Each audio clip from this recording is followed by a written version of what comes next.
कालका शिमला ट्रेन को green hydrogen से चलाने के लिए सीएम सुक्खू ने केंद्रीय मंत्री को लिखा पत्र।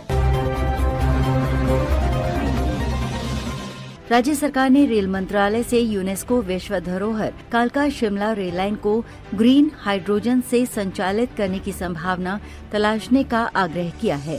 मुख्यमंत्री सुखविंदर सिंह सुक्खू ने सोमवार को कहा कि राज्य सरकार ने रेल मंत्रालय से यूनेस्को विश्व धरोहर कालका शिमला रेल लाइन को ग्रीन हाइड्रोजन से संचालित करने की संभावना तलाशने का आग्रह किया है। रेल मंत्री अश्विनी वैष्णव को लिखे पत्र में मुख्यमंत्री ने रेल मंत्रालय को इस ऐतिहासिक रेल लाइन को ग्रीन एनर्जी संचालित रूट में बदलने पर विचार करने का आग्रह किया है। उन्होंने कहा कि प्रदेश सरकार ने 31 मार्च 2026 तक प्रदेश को हरित ऊर्जा राज्य के रूप में स्थापित करने की दिशा में अनेक पहल की हैं। उन्होंने कहा कि राज्य सरकार प्रदेश को प्रमाणित ग्रीन एनर्जी स्टेट में बदलने के लिए 6 सूत्रीय रणनीति के तहत कार्य कर रही है। सरकार की ये पहल भारत की जलवायु प्रतिबद्धताओं को हासिल करने में महत्वपूर्ण भूमिका निभाएगी। सरकार की रणनीतिक पहल के तहत सतत एवं अक्षय ऊर्जा का उपयोग कर पर्यावरणीय विकास को बढ़ावा प्रदान कर राज्य की व्यवस्था को सुदृढ़ किया जा रहा है।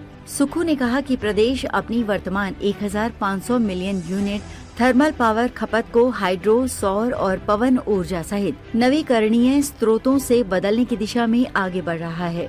वर्तमान में राज्य 13,500 मिलियन यूनिट बिजली की खपत करता है, जिसकी एक बड़ी आपूर्ति पहले से ही नवीकरणीय स्रोतों से पूरी होती है। बिजली वितरण तंत्र में 90% नवीकरणीय ऊर्जा खपत प्राप्त करने से हिमाचल प्रदेश को देश के पूर्ण रूप से हरित ऊर्जा राज्य के रूप में प्रमाणित किया जा सकेगा। इस लक्ष्य को हासिल करने के लिए प्रदेश सरकार प्रयासरत है और 1 वर्ष के भीतर इस लक्ष्य को हासिल करने की संभावना है। इससे प्रदेश के उद्योगों को इको मार्क के लिए आवेदन करने की भी अनुमति मिल सकेगी, जिससे उनके उत्पादों की मूल्य में वृद्धि होगी। उन्होंने कहा कि सरकार सौर ऊर्जा उत्पादन पर भी विशेष ध्यान दे रही है, जिसके तहत अगले 4 से 5 वर्षों में 2000 मेगावाट की सौर ऊर्जा के उपयोग का लक्ष्य रखा गया है। पिछले 2 वर्षों में सौर ऊर्जा उत्पादन 2 गुना हो गया है, जो प्रदेश सरकार की स्वच्छ ऊर्जा स्रोत के प्रति प्रतिबद्धता को प्रदर्शित करता है। मुख्यमंत्री ने कहा कि राज्य सरकार ने प्रदेश में नवीकरणीय ऊर्जा का विकेंद्रीकरण पहल के तहत ग्रीन पंचायत योजना शुरू की है।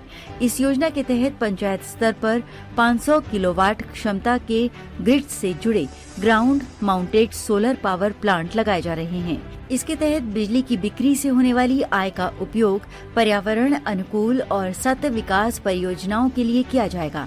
उन्होंने कहा कि राज्य ग्रीन हाइड्रोजन के उत्पादन की दिशा में भी आगे बढ़ रहा है। ऑयल इंडिया लिमिटेड के सहयोग से इस सुविधा का काम चल रहा है और इस तरह की अन्य सुविधाओं के लिए निजी निवेशकों के साथ विचार विमर्श किया जा रहा है।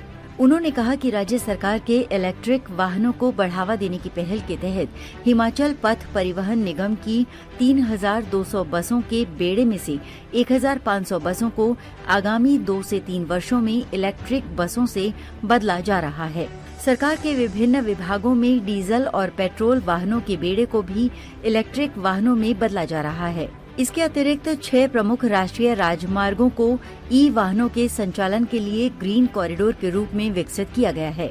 प्रदेश सरकार की महत्वाकांक्षी राजीव गांधी स्टार्टअप योजना के तहत बेरोजगार युवाओं को इलेक्ट्रिक टैक्सी और बसें खरीदने के लिए 50% का अनुदान दिया जा रहा है। इससे सरकारी सेवाओं में पर्यावरण अनुकूल वाहनों का संचालन सुनिश्चित हो रहा है। मुख्यमंत्री ने कहा कि राज्य में पर्यावरण के अनुकूल उद्योगों को बढ़ावा देने पर विशेष बल दिया जा रहा है।